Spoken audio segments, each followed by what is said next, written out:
ada yang harus diluruskan juga, yaitu surat Asy-Syura ayat 23 yang berbunyi qul la as'alukum alaihi ajran ilal mawaddata fil qurba, yang artinya katakan ya Muhammad, aku tidak meminta imbalan atas dakwah yang aku lakukan, melainkan cinta dan kasih sayang dalam kekerabatan. Bahwa ilal mawaddata fil qurba artinya adalah kecuali cinta dan kasih sayang dalam kekeluargaan, dalam kekerabatan, bukan cinta kepada keluargaku. Bagaimana komentar para ahli tafsir surah ke-42 Asy-Syura di ayat ke-23. At-Tafsir Al-Kabir karya Al-Imam Al-Fakhr Razi. Illal mawaddata fil qurba, yang dimaksud al-mawaddah fil qurba, kecintaan kepada kekerabatanku, beliau simpulkan itu ada 3. Bisa umatnya, ya, seluruh umat beliau yang mengikuti seluruh tuntunan Rasulullah SAW dengan benar. Tafsiran kedua diartikan pula dengan sahabat-sahabat Rasulullah SAW. Nah, tapi yang paling menarik ada yang ketiga, dan ini menempati level yang tertinggi, yaitu langsung keluarga besar keturunan Rasulullah SAW.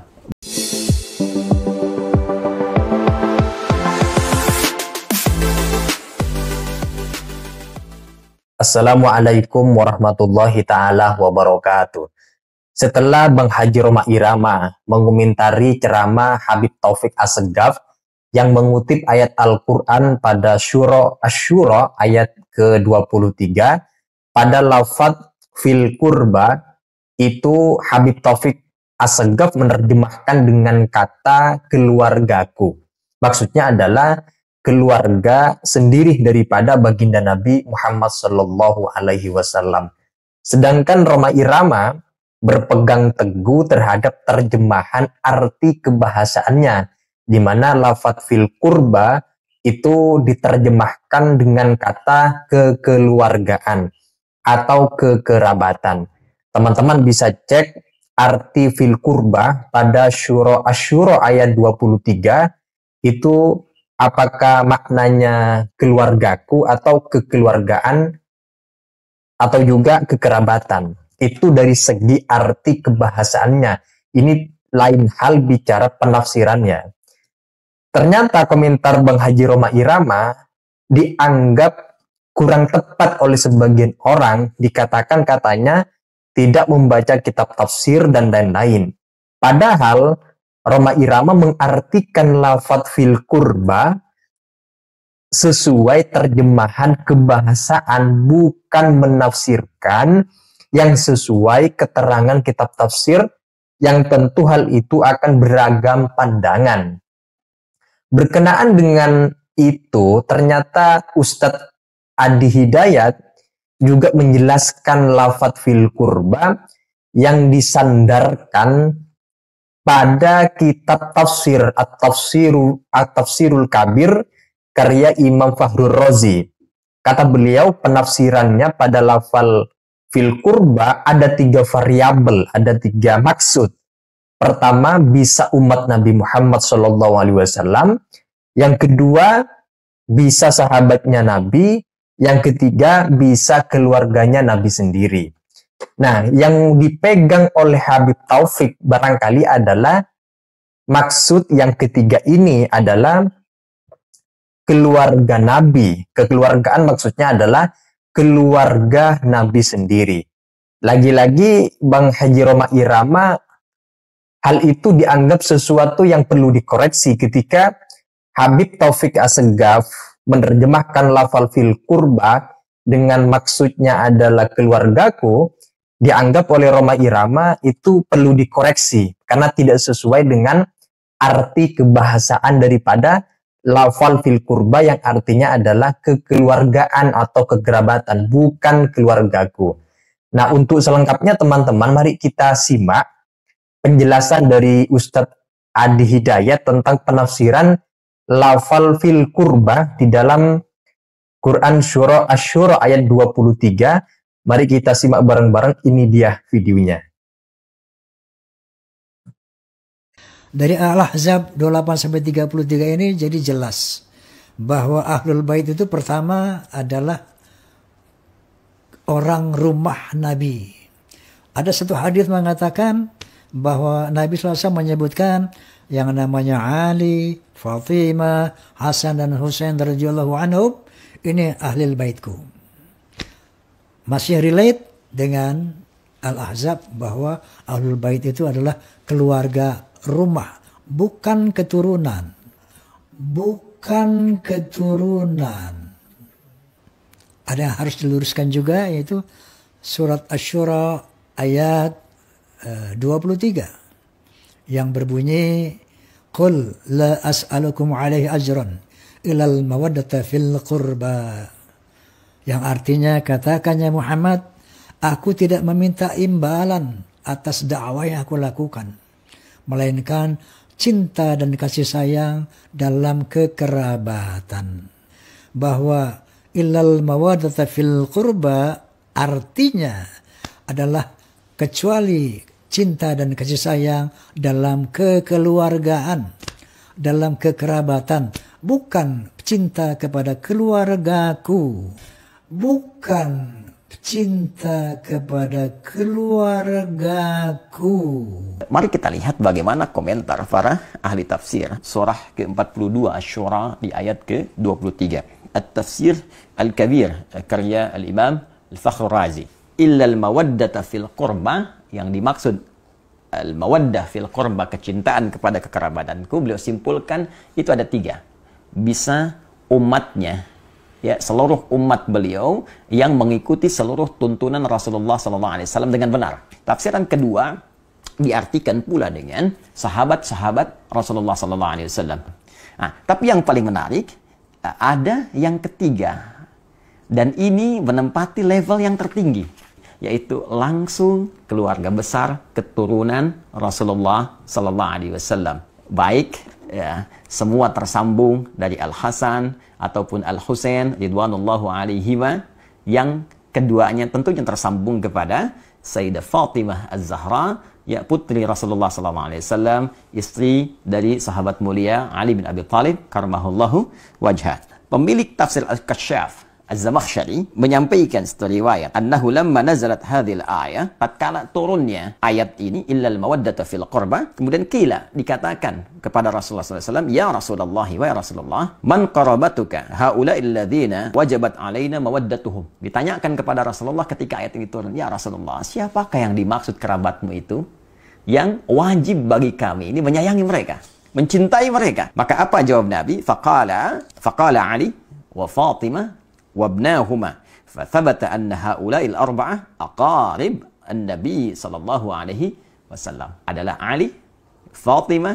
dan putra dari keduanya, dan tentunya ini mencakup keturunan-keturunan dari mereka. Maka Al-Imam Fakhr Razi, ya, mengomentari kalimat riwayat tadi, mengatakan maka dengan tetapnya keterangan ini, mereka keturunan Nabi langsung dari Ali, Fatimah, Al-Hasan, Al-Husain, ini harus menempati porsi tertinggi dari nilai kasih, cinta, perhatian, tak boleh disakiti, dari 3 golongan yang tadi disebutkan. Bahkan Imam Fakhr Razi langsung mengomentari, bahkan ini kita bisa dapati beberapa petunjuk, kata beliau. Di antara petunjuknya, la syakka anna Nabiya sallallahu alaihi wasallam kana yuhibbu Fatimah alaihi salam, qala sallallahu alaihi wasallam, Fatimatu bid'atu minni, ya, Fatimah tu bid'atun minni yu'dhini ma yu'dhiha. Fatimah itu belahan diriku, belahan jiwaku. Maka siapa yang menyakitinya, dia telah menyakitiku. Siapa yang menyakitinya, dia telah menyakitiku. Dan bukankah keturunan dari Fatimah Az-Zahra belahan dari jiwa beliau juga? Bukankah Al-Hasan putra beliau, Al-Husain putra beliau, tentu itu belahan jiwanya.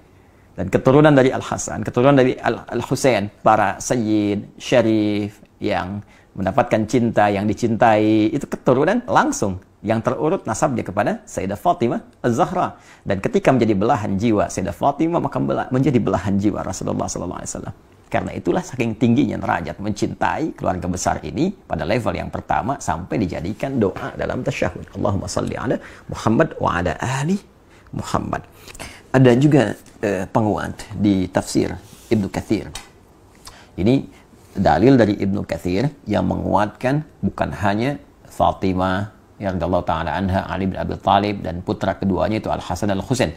Tidak dicukupkan mawaddah al-qurba fil qurba pada keempatnya. Nah, di antara buktinya apa yang disampaikan oleh Imam Ibnu Katsir dalam tafsirnya, Tafsir Al-Qur'anil Azim. Ia berkata, "Lamma ji'a bi Ali bin Husain asyara." Tatkala Ali bin Husain ditawan, maka kemudian dia dibawa ke gerbang kota Dimashq. Berdirilah seorang laki-laki dari masyarakat Syam. Faqala, dia berkata, "Alhamdulillahilladzi qatalakum wasta'salakum wa qata'a qarnil fitnah." Segala puji bagi Allah Subhanahu wa taala yang telah menghancurkan kalian dan memutus fitnah di zamanku ini.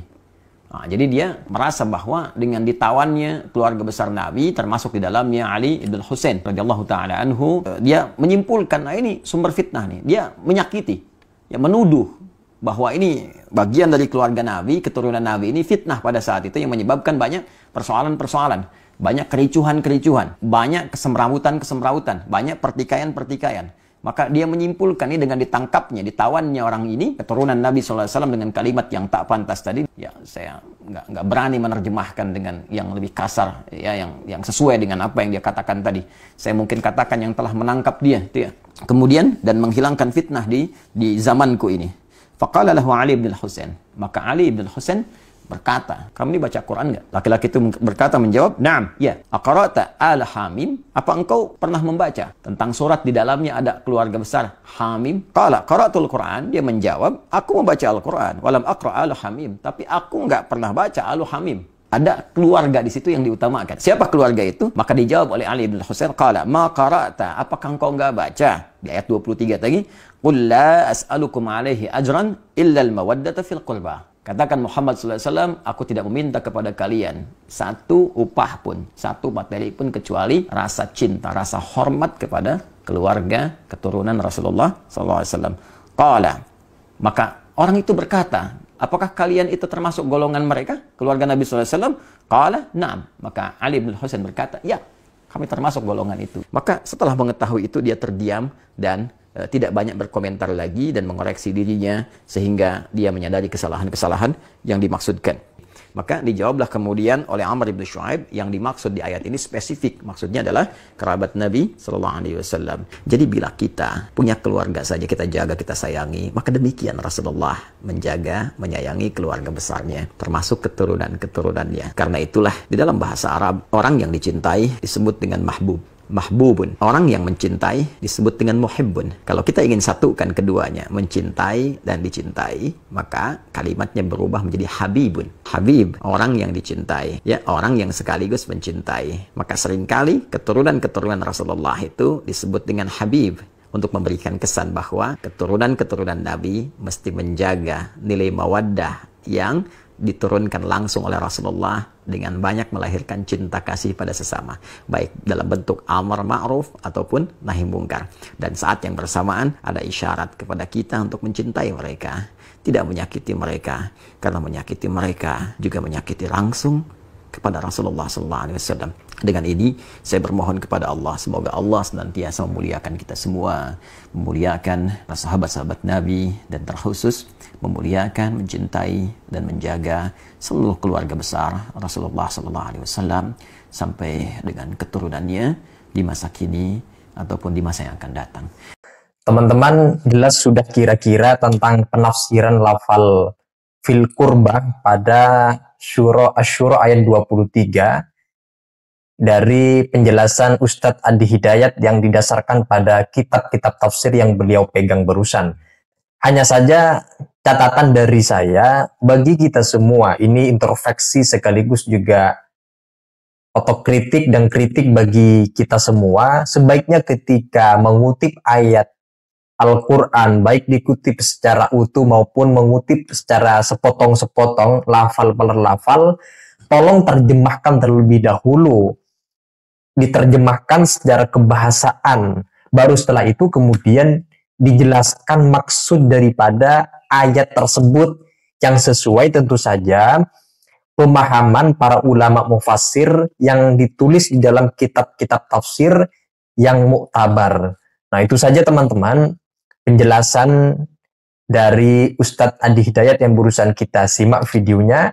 Kalau ada yang ingin disampaikan, tulis pendapat-pendapat kalian di kolom komentar. Sekian dari saya. Wassalamualaikum warahmatullahi wabarakatuh.